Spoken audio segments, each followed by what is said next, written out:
Hello les amis, c'est un vrai plaisir de vous retrouver. Je suis toujours au Pérou, à Lobitos, ce fameux endroit loin de tout, ce désert qui me plaît de plus en plus. J'ai traversé des grosses phases intérieures, profondes, et en même temps une joie toute particulière de profiter de ces vagues. Voilà, pour surfer, pour me relier vraiment à moi. Et puis aussi pouvoir échanger avec la culture locale, m'imprégner. Voilà, j'apprécie énormément le temps que je passe ici. Et j'avais envie de vous parler aujourd'hui d'une pratique que j'ai découverte l'année dernière. J'ai une pensée toute particulière. Enfin, l'année dernière, c'est ça. En novembre 2022. Et cette pratique, c'est la yoga kundalini. Alors j'étais déjà un petit peu dans l'univers du yoga à travers des personnes que j'avais rencontrées, qui m'avaient montré la Hatha yoga, le yoga plus traditionnel qu'on a plus l'habitude de voir. Et j'avais travaillé un certain nombre de postures, notamment la salutation au soleil, que je pratiquais avec Jules. Si tu vois cette vidéo, je t'embrasse. Et puis Galad, pareil, si tu vois cette vidéo, je t'embrasse Galad, c'est un plaisir. Et donc Galad m'avait initié la salutation au soleil, et je faisais ça tous les matins quand j'étais dans l'arrière-pays niçois, aux rencontres du monde qui vient. Et c'était très chouette, et j'ai aimé cette connexion. Et en même temps, à l'époque où j'étais à Paris, j'avais vraiment envie de me relier à quelque chose de plus profond, de plus énergétique, et qui soit moins physique. Alors pourquoi? C'est parce que je faisais énormément de sport, notamment beaucoup de boxe à l'époque, mais pas que. Et donc j'avais pas envie d'en rajouter une couche. Et en plus, moi je me suis un petit peu dit, j'ai envie de découvrir d'autres formes de yoga. Et puis je suis allé assez naturellement sur internet, et puis j'ai regardé ce qui me parlait. Et moi je cherchais sur Paris, et sur le site de la ville de Paris, il y a des centres d'activités qui sont remarquables, qui permettent de faire des activités comme le yoga à l'année. Et donc je suis allé sur ce site-là et j'ai découvert comme ça, par pur hasard, la yoga kundalini. Et quand j'ai vu qu'il y avait du chant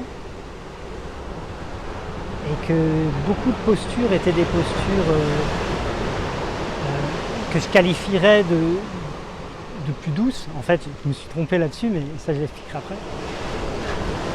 Là je me suis dit je vais tenter. Et puis moi je n'ai pas trop réfléchi, je me suis inscrit à un centre d'animation dans Paris, et puis je suis arrivé au cours de Corinne, que je salue au passage,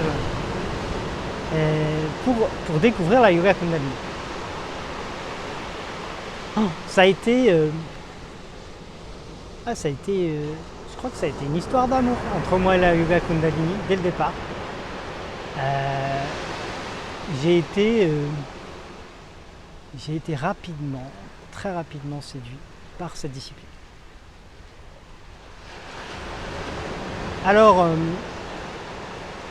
je ne vais pas rentrer dans un gros détail, j'ai plutôt envie de vous témoigner moi ce que ça m'a apporté, ce que ça me fait au quotidien en fait, parce que ça continue à perdurer, même si malheureusement je ne suis plus sur Paris, je ne peux plus suivre ces enseignements de yoga kundalini et puis ces séances en fait. Parce que grosso modo, comment ça se passait, c'est qu'avec Corinne, elle animait des séances qui correspondent à ce qu'on appelle un kriya. Et une séance de yoga kundalini, c'est toute une aventure pour pouvoir travailler des parties de son corps. Voilà ce que j'ai particulièrement aimé. Alors comment ça se passe concrètement? Une séance de yoga kundalini, il y a on va dire qu'il y a une phase d'ouverture dans laquelle on va pratiquer des mantras. Donc on va pratiquer des chants en groupe visant... Alors moi c'est comme ça que je l'ai ressenti, hein. Je ne suis pas du tout spécialiste et là il faudra aller voir chez les spécialistes. Mais moi qu'est-ce que j'ai ressenti? J'ai ressenti que tout de suite ces chants-là, ils faisaient rentrer en moi une vibration. Tout de suite, pam, on est dans la vibration. Et je ne parle pas de la théorie, hein. Oui, tu as un état vibratoire élevé, bas ou quoi que ce soit. Il est vraiment question là de dire que l'état vibratoire, il change puisque en fait la voix, simplement la voix engendre une vibration. Et donc déjà j'avais ça. Mais alors quand on est à plusieurs et qu'on résonne, c'est absolument magnifique. Donc il y avait cette vibration collective et vraiment j'ai un souvenir très chouette de moments particulièrement beaux où une belle vibration collective se mettait en place, c'était comme magique. Et à côté de ça, on va avoir des postures classiques de yoga, que je ne vais pas expliquer là, mais ces postures-là ont la particularité, une guêpe,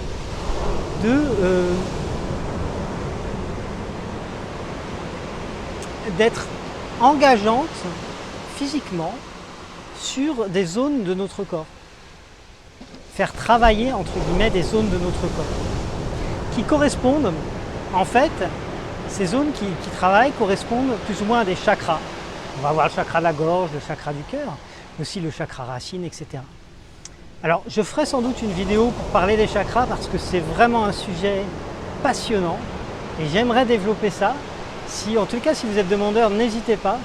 Depuis, je me suis bien renseigné et c'est vraiment c'est un formidable parcours qui m'a accompagné. Mais là, je reviens sur la Yoga Kundalini. Qu'est-ce que ça m'a permis? Ça m'a permis d'éveiller ces centres énergétiques. Parce qu'en fait, si on réfléchit, notre corps, c'est quand même un truc de fou.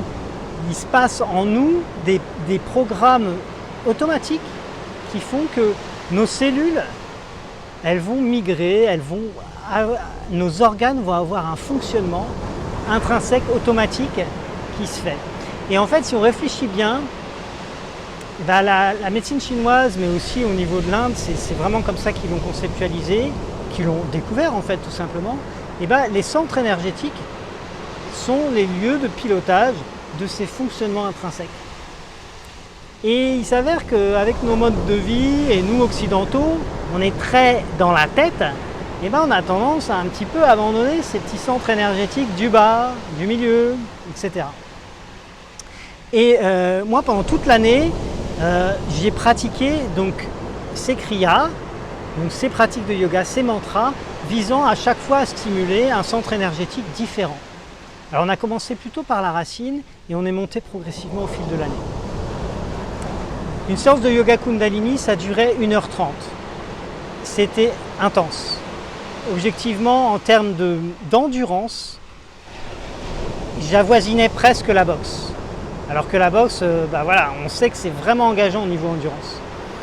Je ne m'attendais pas du tout à ça parce que les postures étaient simples, mais en fait, ce qui est difficile, c'est de les tenir longtemps. Et pour pouvoir tenir longtemps ces postures, on utilise le mantra, le chant, qui est en fait répéter un chant qui est un peu cyclique, qui rentre dans une forme de transe.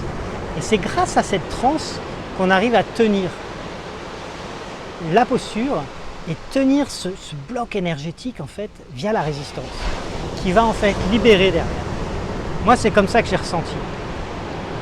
Et donc les séances, je sortais, j'étais bien, hein, j'étais presque stone. Des fois, j'étais un peu fatigué, ça dépend. Mais alors, les heures après, voire les lendemains, ça travaillait. Ça travaillait vraiment. Et puis, j'ai continué avec application. Et au fil des semaines, des mois, j'ai commencé à voir les effets. Par exemple, je ne suis pas là pour rien. Et je remercie vraiment Corinne.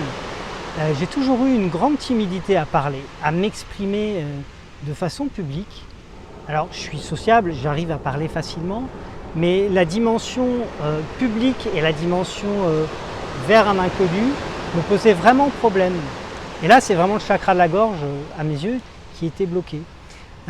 Pour le dire, je suis musicien, je joue de la guitare, aussi un peu de batterie et de la trompette. Et j'ai jamais osé franchir le cap d'être un chanteur, de chanter avec ma guitare par exemple. Parce que je me sentais pas, il y avait comme quelque chose de coincé. Et bien ça a changé. Je me suis mis à chanter et je prends beaucoup de plaisir à le faire et surtout je le fais avec confiance en moi et avec joie. C'est qu'un aperçu de là où ça s'est libéré au niveau du chakra de la gorge. Au niveau vraiment du chakra du cœur, je dirais aussi que j'ai pu adopter une attitude beaucoup plus ouverte vis-à-vis des inconnus. Même être dans le métro, dans une posture beaucoup plus accueillante et de recevoir clairement, de rayonner en fait quelque chose. Il y a vraiment une idée de rayonnement. Et ça, je l'ai découvert presque a posteriori. Alors, il faut savoir que j'aime beaucoup la danse aussi et que j'ai senti aussi immédiatement les effets dans la danse. Je sais pas, je pense que l'alignement des chakras, cette sorte de fluidité qui découle, fait que on rayonne quelque chose de plus... on rayonne une présence, ouais, vraiment. Et du coup, ça met les personnes avec qui on interagit, notamment par le corps, dans une vraie disposition.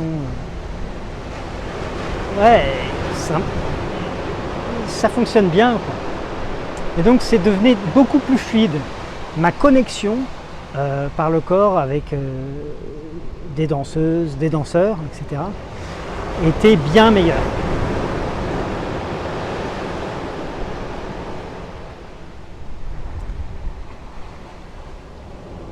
Un dernier point que je ne développerai pas trop, mais un point qui m'a considérablement subjugué plus tard, ça a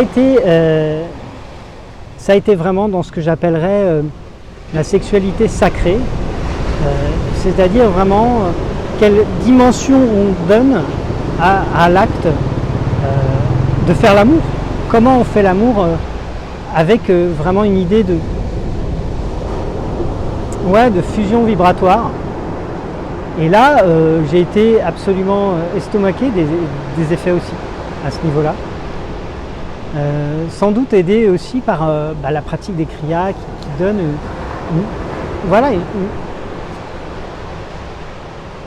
une forme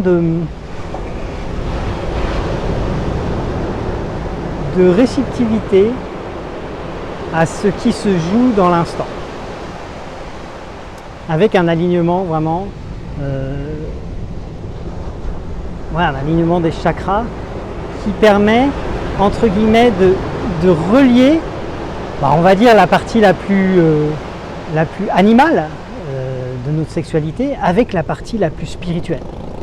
Et c'est bien cette double connexion, en fait, ce lien total qui se fait, qui pour moi est à l'origine du sacré.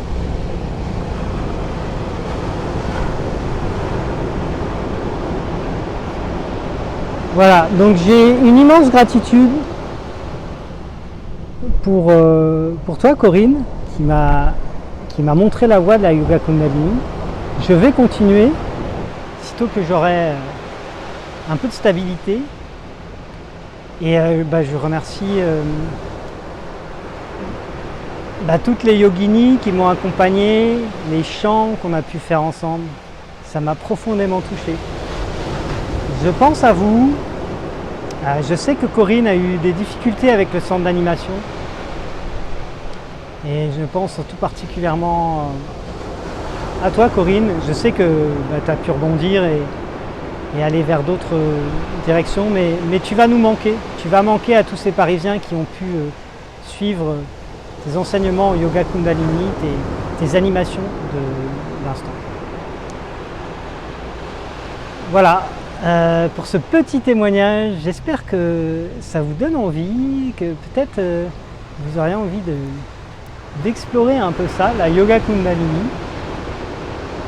En tous les cas, si c'est le cas, n'hésitez pas à me laisser un commentaire. Et puis moi, je vous enverrai les coordonnées soit de Corinne qui organise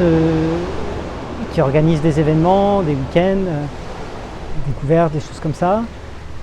J'imagine que c'est encore le cas. ou soit de personnes qu'elle pourrait me donner en référence, de personnes de confiance. C'est une magnifique discipline et je ne peux qu'encourager les gens à tester tout simplement. Tester, voyez si ça vous plaît. Moi je pense que c'est bien de tester sur plusieurs mois. C'est ce que j'ai fait. J'aurais aimé faire plus, mais voilà. La vie est ainsi faite.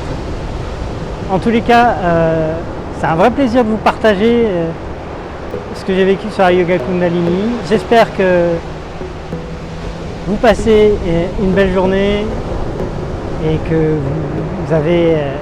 vous kiffez bien la life. Voilà. Moi je vous souhaite une bonne fin de journée et puis surtout on va dire une très très belle présence au monde.